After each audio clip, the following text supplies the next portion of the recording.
the more progressive an area is, doon tumataas ang presyo ng mga real estate products or properties. Kaya yon yung isang tinitignan dapat natin pagka nag-i-invest sa real estate. Kung bata pa kayo at nag-iisip kayo paano mag-invest sa real estate, let me know, I might be able to help. Kung kaya mag-start ng mas bata pa, mas maganda. Yan ang isang pagsisisi ko dati, na nag-start ako mag-invest, medyo may edad na ako. So ngayon, kung may pagkakataon kayo, konti-konting ipon, okay, matatakot na mag-invest sa real estate, pataas ang presyo. Yung mga binibenta ko dati na 2 million pesos, nagkakahalaga ng 6 to 7 million.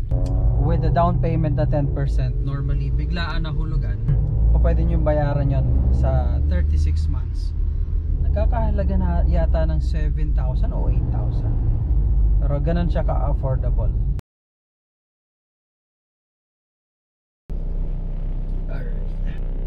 February 3, pupunta tayo ngayon ng Lipa. Samahan nyo ako.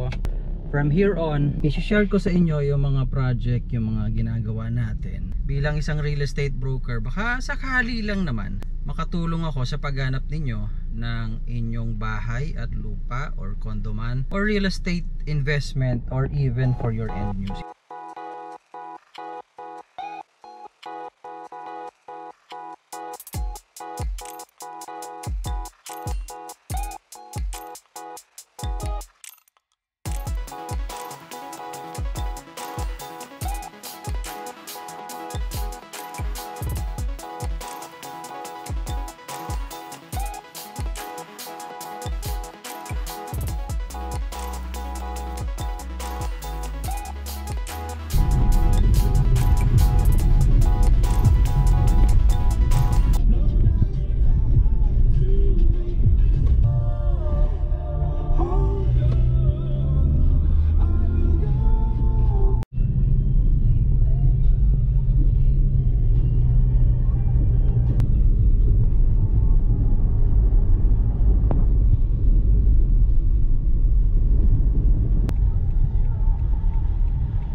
Hospital ng Lipa.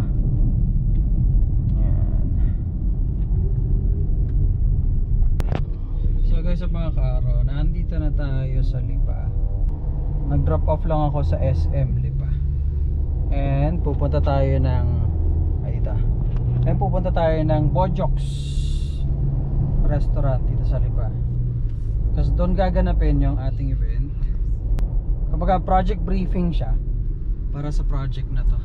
Nung makita ko yung sample computation na sinend ng opisina, with the down payment na 10%, normally biglaan na hulugan, ay pwede nyo bayaran yon sa 36 months. Nagkakahalaga na yata ng 7,000 o 8,000. Pero ganun siya ka-affordable. And etong project na to, this is by Amaya Land, which is an Ayala Land company. So kung gusto nyong tumira, mag-invest sa isang Ayala Land brand, Amaya, pwede nyo i-consider to guys sa pangkaaraw. So yun, from here on, i-share ko sa inyo yung mga project natin na hawak para just in case nga wala pa kayong bahay o gusto nyo magkaroon ng investment, then eto, pwede nyo i-consider. Lapit na tayo. So dito tayo pupunta, TM Calao.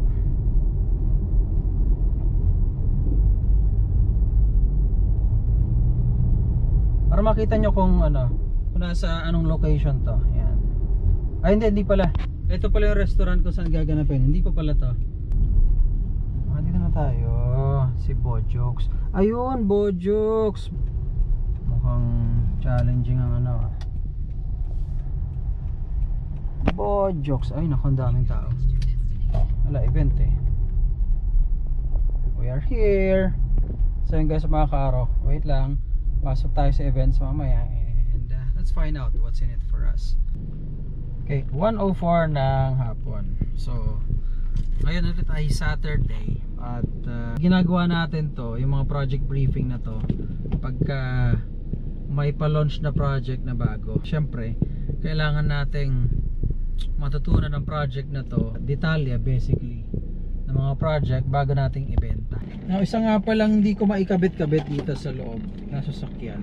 Bumili tayo nitong Bavin na to, phone mount. Okay, kung saan po pwedeng ilagay yung phone natin. Saan po pwedeng ilagay dito? I'm thinking dito eh. Okay, para kitang-kita yung phone natin.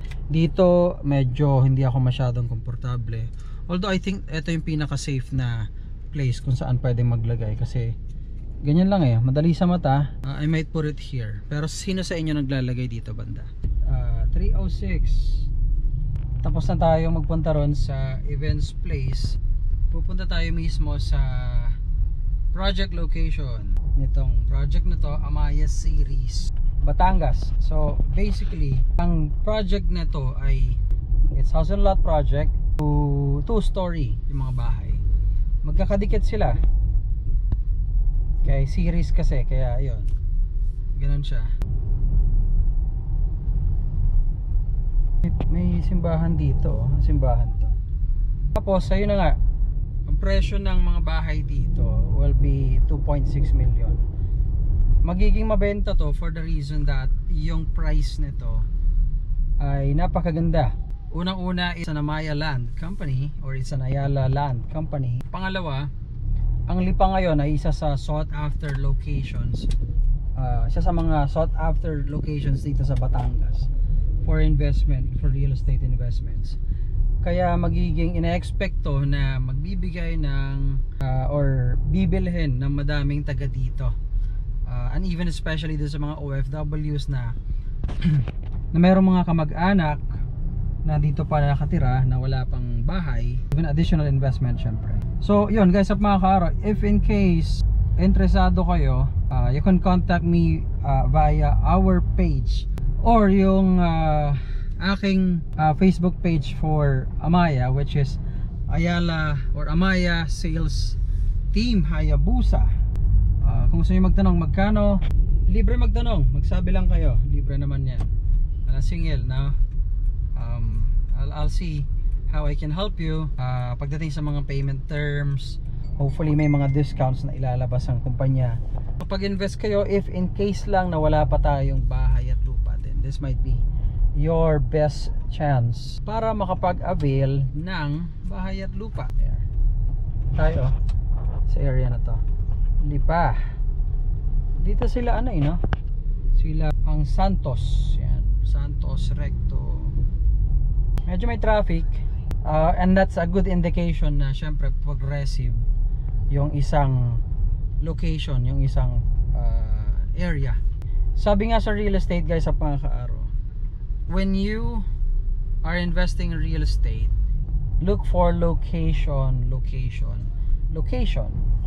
The more progressive an area is, doon tumataas ang presyo ng mga real estate products or properties. Kung bata pa kayo at nag-iisip kayo paano mag-invest sa real estate, let me know, I might be able to help.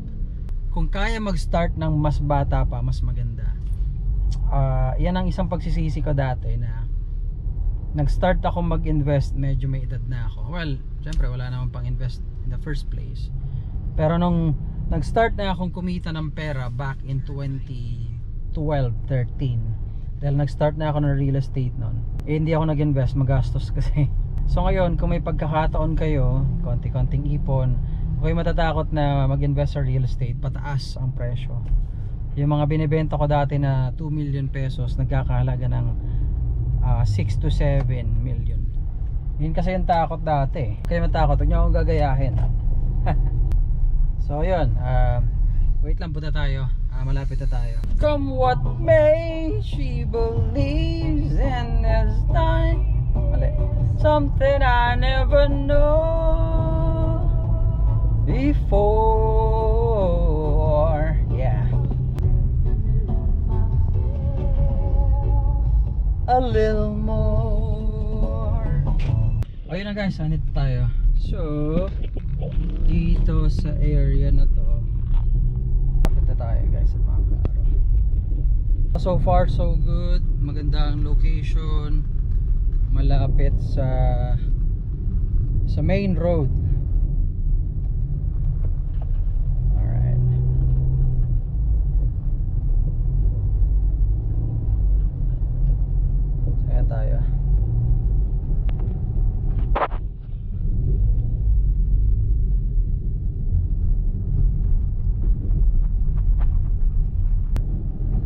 Presko rin dito, oh. Kita nyo yung mga farm. Mahangin. Ang maganda naman sa kanya, ayan, oh, yung daan. It's maayos. Okay, accessible siya. Hindi mahirap puntahan, hindi remote or hindi something na mahihirapan ka magbiyahe pa uwi or paalis ng bahay mo. So Barangay Antlao Labak. Ayun, doon pa yata tayo. Ayun, mga kasama namin. Kumaliwa doon somewhere. Ah, ito yata. Okay, nice location. Ito guys, mga kaaro. So confirm, ito na nga. Okay. So doon yung main road. Probably about 1 kilometer away yung main road hanggang dito. Ito yung magiging main entrance ng project natin, Amaya series. Pakita ko ha. So ayan siya. Okay, main road doon or main highway. Tapos ito yung road diretso doon. Entrance gate ito ng Amaya series Batangas. Now okay, so mula doon sa area na yon, yung property line na yun, yung mga post na nandoon hanggang doon sa pader, hanggang doon pa probably mga twice as big as itong nakikita natin, yung mga puno na yan up right there. Diyan naroon yung ating project. Tignan na lang natin sa mapa, pero pahaba to pag ganon. Yan, pahaba. Alright guys, mga kaaro, so andito tayo ngayon sa loob nitong project. This is going to be called Amaya series Batangas. Ayun yung sign doon, no? Amaya. So ikakabit na yan in a little while or in a couple of weeks maybe. Tapos dito yung entrance. Ayan. And then paikot to, syempre nasa bandang gitna ako.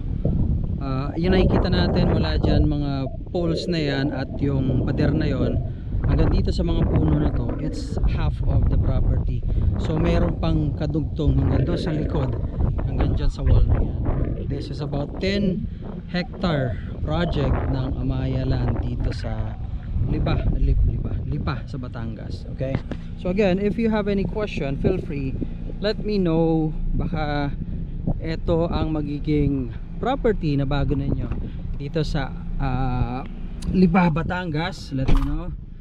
Okay, anyway, phone number and my contact information in the description, at mas maganda kung masusundan nyo yung ating Facebook page, Amaya Land Sales Team Hayabusa. Ayan. Well, I guess that's it muna guys sa pangkaaro. Until next time, babiyahe muna ako because it's already 4 PM. Okay, bye for now guys sa pangkaaro.